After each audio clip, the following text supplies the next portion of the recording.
Good evening, Black people and all allies fighting for Black liberation, Black prosperity, and Black joy. I'm Charles Blow, and welcome to Prime. The federal eviction moratorium expired over the weekend, leaving 6.5 million households that are behind on their rent as of early July in jeopardy of losing their homes. The White House announced on Thursday it would not take steps towards an extension just days before the moratorium was set to expire. Democrats in the House attempted to extend the moratorium through December, but lacked the votes to pass the measure. Democrats and Republicans have voiced concerns over further extending the moratorium because of the economic impact on small landlords. The CDC established the moratorium to cease evictions caused by a surge in unemployment due to the pandemic and fears that the removal of people from their homes would increase the likelihood that they would suffer exposure to COVID-19. Speaker of the House Nancy Pelosi has faced mounting pressure to call the House back into session during its August recess to hold a vote on legislation to protect renters. But Pelosi has urged state legislators to expeditiously distribute funds to renters and landlords from the emergency rental program. Congress provided states with $46 billion in rental assistance funds, but tenants have only received $3 billion of those funds as of June. Representative Cori Bush, Ayanna Pressley, and Ilhan Omar have been sleeping on the Capitol steps to protest the expiration of the eviction moratorium. Representative Pressley has been vocal about her disappointment in the government response. Many families are on the precipice of devastation.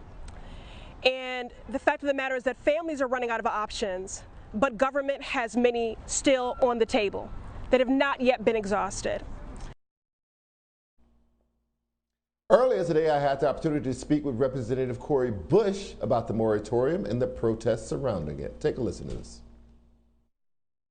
Representative Bush, thank you so much for your time today. You and others are sleeping outside on the steps of the Capitol to protest the fact that Washington, D.C. did not extend the eviction moratorium. You have been unhoused at a certain point in your life yourself. What do you hope to accomplish by this? You know, this is about pressure. This is about raising awareness for the entire country and possibly the world.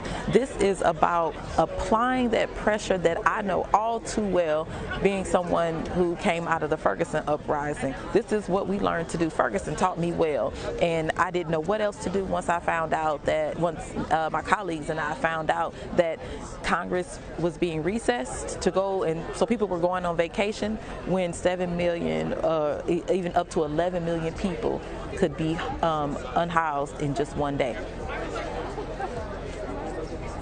You know, this is one of those things that Democrats cannot pin on Republicans. The White House could have extended the moratorium on its own. They did not. The Speaker could have held the Congress in session longer, or could reconvene it. That has not happened yet. What do you say to your own Democratic colleagues? You know, we've been telling them, you know, we have to use every tool in our toolbox. So, you know, the message that we need to come together and make sure that we are standing for the humanity of each and every person in our communities. We were elected to serve every single person, regardless of if you have a home with 4 walls, regardless of your income status, the way you look, who you love.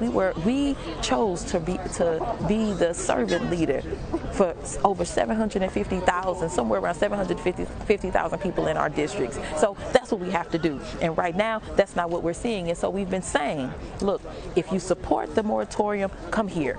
Come here, show up in D.C., come and stand out here on these steps, you know, in protest with me. And let leadership know that you support it. And that's what we have to do. I don't care if you're a moderate, if you're a progressive, or what kind of Democrat you are. This is about humanity. You tweeted that you had a conversation with the vice president about this. Can you give us any readout about that conversation, what you said to her and what she said to you? Yeah, I just asked her to, I told her I wanted her to look in my eyes. I wanted to look in hers, but I wanted her to see my eyes. And so much to where it was like she was looking down into my soul, because I wanted her to see that my people can't end up on the street. The people of St. Louis deserve better than that. They sent me here to do the work to make sure that their basic needs are met and more. And that is what I have to do. And I needed her to see, look, I've been there. I know what it's like to get that eviction notice and end up on the street. I know what it's like to sleep in a car with 2 babies and have to figure out where I'm going to mix formula. I'm going into the McDonald's bathroom to mix formula. That's where I'm getting cleaned up to be able to go to work, moving the vehicle around the city of St. Louis, hoping that the cops don't stop us and pull up behind us and then take my children from us. That is what we're trying to stop. And so no more passing the buck, pointing the finger. Let's just get this done. Was the Vice President able to give you any insight into why the administration did not even attempt to extend the moratorium? Even if they believe that the courts might strike it down later, it would have bought time to allow Congress to do its job of passing an actual law, and why the administration waited until 2 days before it was expected to expire to let everyone know that they were not going to extend it. Right, no, that was not a part of the conversation. It was just a very brief conversation. So no, we didn't get into that. But the hot potato passing the buck thing was happening, and that's why we're here right now. But we have decided, we have come together, so many of us in this caucus, the Congressional Black Caucus, the Congressional Progressive Caucus, the Congressional Hispanic Caucus, and then so many leaders within the caucus have come together to say, look, we are unified in our focus that we need the White House to act.